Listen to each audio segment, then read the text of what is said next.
नमस्कार, मी पायल. SB news Maharashtra channel मध्ये आपले स्वागत आहे. पहिल्यांदा त्याची दिलेली जमीन ती रद्द करून टाकायची. पण नालायक लोक ते हॉस्पिटल चालवण्याच्या लायकीचे नाही. हे कमावणार. खरं म्हणजे ती जमीन सरकारने काय 1 रुपयामध्ये दिली? एवढी मोठी जमीन, आज करोडोची जमीन दिली, ती लोकांची सेवा व्हावी म्हणून दिली. फडणवीस सरकारनेच दिलेली जमीन आहे ती. आणि अशा स्थितीमध्ये उद्घाटनाला ज्यावेळेस नरेंद्र मोदीजी येतात, थोडी तरी लाज वाटायला पाहिजे की आपण कोणाच्या हाताने उद्घाटन करू, देशाच्या पंतप्रधानांच्या हाताने उद्घाटन करून घेता. खरं म्हणजे या सरकारच्या चुका आहेत. अशा बेजबाबदार लोकांना, ज्यांची लायकी नाही, अशा लोकांना ते हॉस्पिटलची जागा का दिली?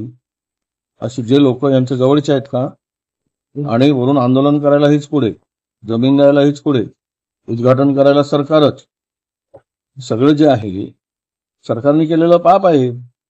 त्याच्या पापाचे प्रायश्चित्त जनतेला भोगावे लागतात, जीव गमावून, आणि त्यांनाच भोगावे लागतात. आता सत्ताधारी पक्षाचा आमदारांचा च्या बायकोचा जीव जात असेल तरी त्या हॉस्पिटलला टाळे लावून ती जमीन सरकारने परत घेतली पाहिजे.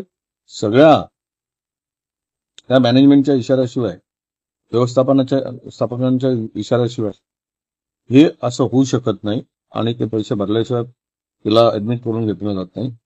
यामुळे एक स्पष्ट आहे की त्या ठिकाणी सगळ्यावर FIR दाखल केले पाहिजे, गुन्हे दाखल केले पाहिजे. आणि त्वरित अगर सरकारने चौकशी करण्याचा नाटकाने ढोंग करू नये. 4 सदस्यीय समिती, काय समिती? महिलेचा जीव गेला, ऍडमिट केला नाही, 10 लाखाची स्लिप दिली त्यांना भरा म्हणून. हे अजून यापेक्षा एव्हिडन्स काय पाहिजे? ही लपालपी कशाला पाहिजे? हे काहीतरी आपल्या स्वतःच्या पक्षाच्या, सत्ताधारी पक्षाच्या जवळचे लोक असावेत, म्हणून त्यातून त्यांना पळवाटा देण्यासाठी हे सगळं सोंग आहे. खरं तर आजच्या आज सरकारनं थोडासा संवेदना असतील तर आजच्या आज त्या ठिकाणी त्या सर्वांवर गुन्हे दाखल झाले पाहिजे. तर सरकार काही करतही दिसेल. चौकशीचा फार्स कशाला पाहिजे?